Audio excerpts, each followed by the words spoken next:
One of my colleagues referenced this monster, and I was curious enough to look into it. This thing is a real beast, and should be used almost exclusively as a boss fight in the latter half of your campaign, if not the very end. Terrasque PL 16.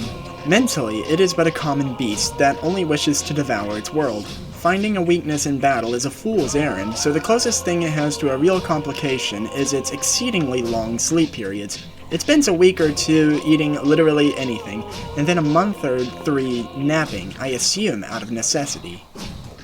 So D&D does give you specifics on how much to add to each dice roll, and it was my initial intent to lower those slightly due to differences between D&D and M&M. However, as I tinkered away with this, I found myself looking for ways to spend a point total that's a multiple of 15, and forgot that original idea until I was already recording.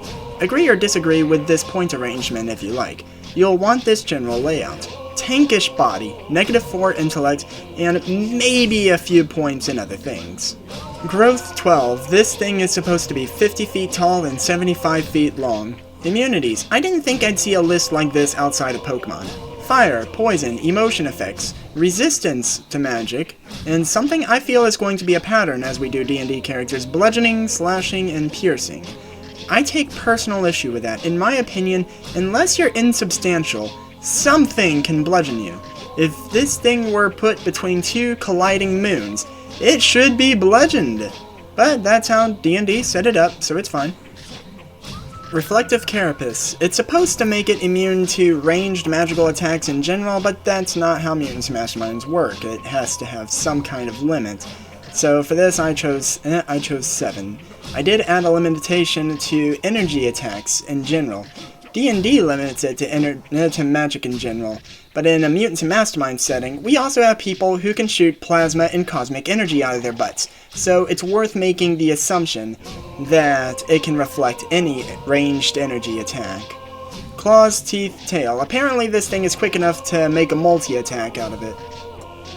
Swallow. I haven't had to put this much thought into how to eat people since Villain Academy. Supposing Terrasque successfully makes a grab check, and if it's a smaller creature, consumption is an option, at the cost of shielding the target from outside damage.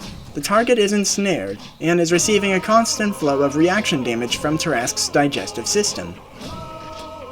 And blind sense. D&D didn't tell me how it can detect its surroundings with no eyes. It just said that Terrasque would be pretty chill about having its eyes poked out, so I chose hearing and smell to cover my bases. There is little to say about its skills, save for intimidation. D&D Beyond puts some emphasis on its frightening presence, hence I have it rather high. A proper Terrasque can simply choose to succeed certain rolls a set number of times, but M&M doesn't provide that option. The closest thing we get is rerolls and luck, and Fast Grab is a realistic pairing for its bite attack. I want you all to know that I skipped legendary actions. There is simply no provision for moving on another person's turn in Mutants and Masterminds. One possibility is abusing the reaction modifier, so that the Terrasque reacts to other people moving, something like that. Possibilities.